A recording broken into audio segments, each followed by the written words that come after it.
মৰমৰ ছাত্ৰ-ছাত্ৰীসকল তোমালোক সকলোকে আমাৰ এই চেনেলটোলৈ পুনৰবাৰ স্বাগতম জনাইছোঁ। আজিৰ এই ভিডিঅ'টিত নবোদয় বাছনি পৰীক্ষাৰ বাবে ইম্পৰ্টেণ্ট ভাষা জ্ঞান বা ভাষা পৰীক্ষাৰ কেইটামান কুৱেশ্যন তোমালোকৰ বাবে লৈ আহিছোঁ।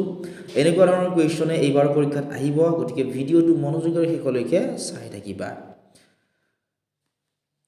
প্ৰথমতে চোৱা, ইয়াত লিখা আছে ধুনীয়াকৈ যে ফুলনি বাগিচা, অৰ্থাৎ ফুলনি বাগিচাৰ বিষয়ে এই দফাটোত কিছু কথা লিখা আছে। এইখিনি আমি প্ৰথমতে পঢ়ি ইয়াৰ তলত কেইটামান প্ৰশ্ন দিছে, এই প্ৰশ্নকেইটাৰ উত্তৰ উলিয়াবলৈ চেষ্টা কৰিম। প্ৰথম বাক্যটো আছিল যে আমাৰ বিদ্যালয়খনৰ নাম কেতেকীবাৰী প্ৰাথমিক বিদ্যালয়।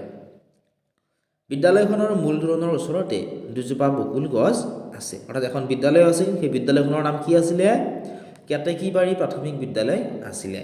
আৰু বিদ্যালয়খনৰ যিটো মূল তোৰণ আছিল, ইয়াৰ ওচৰতে দুজোপা বকুল গছো আছে। পশ্চিম দিশত এখনি ধুনীয়া ফুলনি বাগিচাও আছে।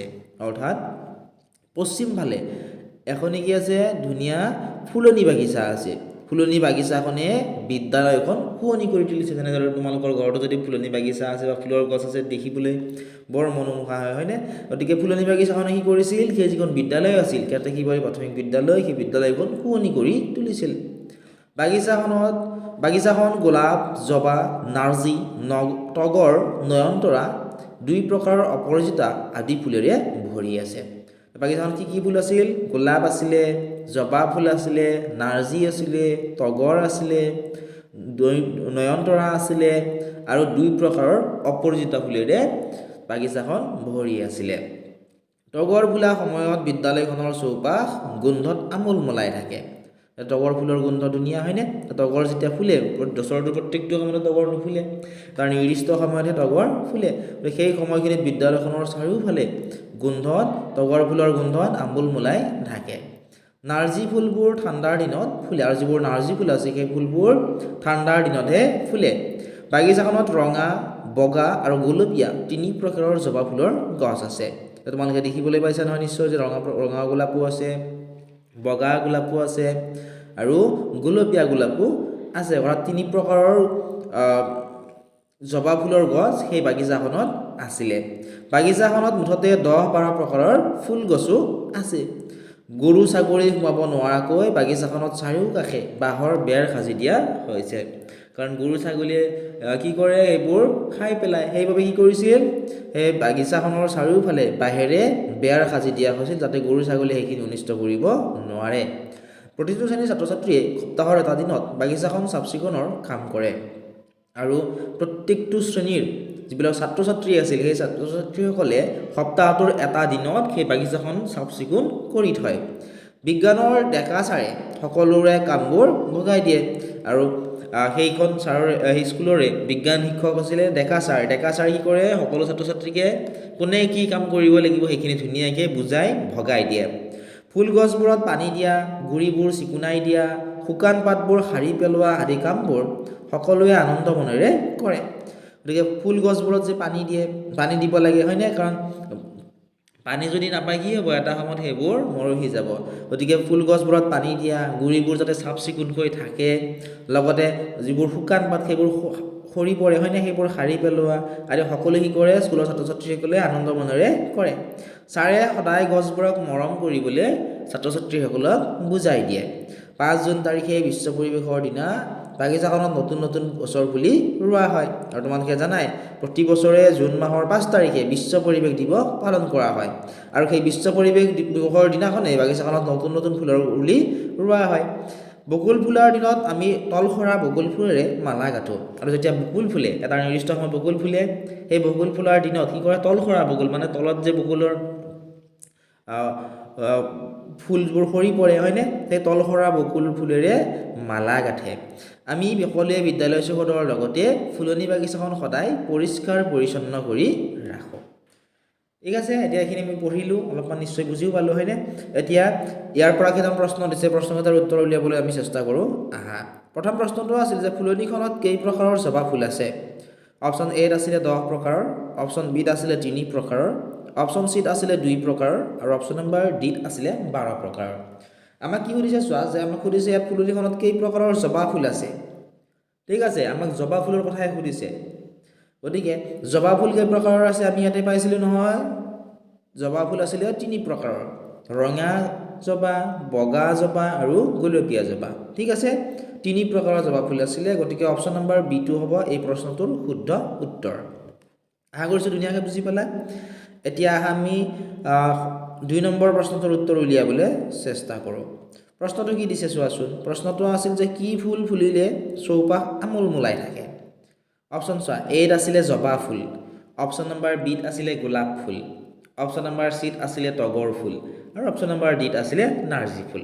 প্ৰথমতে তোমালোকে ভিডিঅ'টো প'ষ্ট কৰি লোৱা, প'ষ্ট কৰি ইয়াৰ উত্তৰটো কমেণ্ট ছেকশ্যনত দিবলৈ চেষ্টা কৰা। তেতিয়াহে তোমালোকে গম পাবা যে পৰীক্ষাতটো এনেকুৱা ধৰণৰ কুৱেশ্যন আহিব, হয়নে? তো এনেকুৱা ধৰণৰ প্ৰশ্ন যিহেতু আহিব, গতিকে এনেকৈ ধৰণে তোমালোকে যদি এতিয়া প্ৰেক্টিছ কৰা আনচাৰটো উলিয়াবৰ কাৰণে, তেতিয়া তোমালোকৰ পৰীক্ষাটো সুবিধা হ'ব। ঠিক আছে, এতিয়া কি ফুল ফুলিলে চৌপাশ আমোলমোলাই থাকে? আমি এইখিনিতে পাইছিলোঁ নহয়, চৌপাশ আমোলমোলাই থাকে।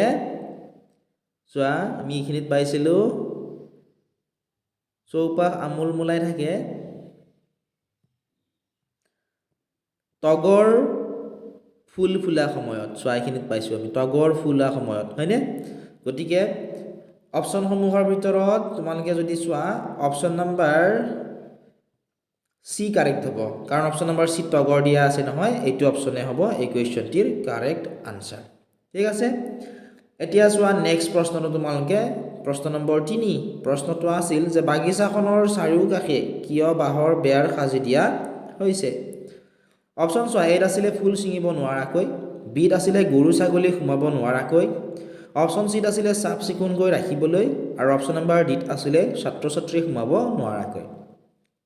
বাগিচাখনৰ চাৰিওফালে বাঁহৰ বেৰ সাজি দিয়া হৈছিল আৰু বেৰ সাজি দিয়াৰ কাৰণটো কি আছিলে? যাতে তাত গৰু ছাগলী সোমাব নোৱাৰে। গতিকে অপশ্যন নম্বৰ বিটো হ'ব এই প্ৰশ্নটোৰ কাৰেক্ট আনচাৰ। এতিয়া আহা আমি প্ৰশ্ন নম্বৰ 4ৰ আনচাৰ উলিয়াবলৈ চেষ্টা কৰোঁ। প্ৰশ্নটো আছিল যে বিদ্যালয়ৰ ছাত্ৰ ছাত্ৰীবোৰে কি ফুলৰ মালা গাঁঠে? অপশ্যন চোৱা, এত আছিলে অপৰাজিতা, অপশ্যন বিত আছিলে তগৰ, অপশ্যন চিত আছিলে নয়নতৰা আৰু অপশ্যন নম্বৰ ডিত আছিলে বকুল। গতিকে কি ফুলৰ মালা গাঁঠে সুধিছে? কমেণ্ট ছেকশ্যনত জনোৱা ইয়াৰ আনচাৰটো তোমালোকে, মই তোমালোকৰ আনচাৰটো পিন কৰাই দিম। ঠিক আছে, তো বিদ্যালয়ৰ যিবোৰ ছাত্ৰ ছাত্ৰী আছিলে, সেই ছাত্ৰ ছাত্ৰী বোলে তল সৰা বকুল ফুলৰ মালা গাঁঠে। অৰ্থাৎ সেই ছাত্ৰ ছাত্ৰীসকলে কি কৰা নাছিল? বাগিচাখনত থকা ফুলবোৰ ছিঙা নাছিল। ঠিক আছে, আৰু তোমালোকে বাগিচাখনত থকা ফুল, গছত ফুলি থকা ফুলবোৰ কেতিয়াও ছিঙিব নালাগে। ঠিক আছে, বিনা কাৰণত কেতিয়াও তোমালোকে নিছিঙিবা। গতিকে ছাত্ৰ ছাত্ৰীসকলে কি কৰিছিলে? স্কুলখনৰ তল সৰা, তলত সৰি পৰা বকুল ফুলৰ কি কৰিছিল? মালা গাঁঠিছিল। গতিকে অপশ্যন নম্বৰ ডিটো হ'ব এই প্ৰশ্নটোৰ শুদ্ধ উত্তৰ। এতিয়া নেক্সট প্ৰশ্নটো তোমালোকে চোৱাচোন। প্ৰশ্ন নম্বৰ হৈছে 5। প্ৰশ্নটো আছিল যে তলৰ কোনটো শব্দই পৰিষ্কাৰ শব্দটিৰ অৰ্থ বুজাইছে? অপশ্যন চোৱা, এত আছিলে ভাল, বিত আছিলে চাফ চিকুণ, অপশ্যন চিত আছিলে শুৱনি আৰু অপশ্যন নম্বৰ ডিত আছিলে ধুনীয়া। ইয়াৰে কোনটো শব্দই পৰিষ্কাৰ শব্দটিৰ অৰ্থ বুজাইছে সুধিছে। পৰিষ্কাৰ মানে কি? চাফ চিকুণ কৰি ৰখা, হয়নে?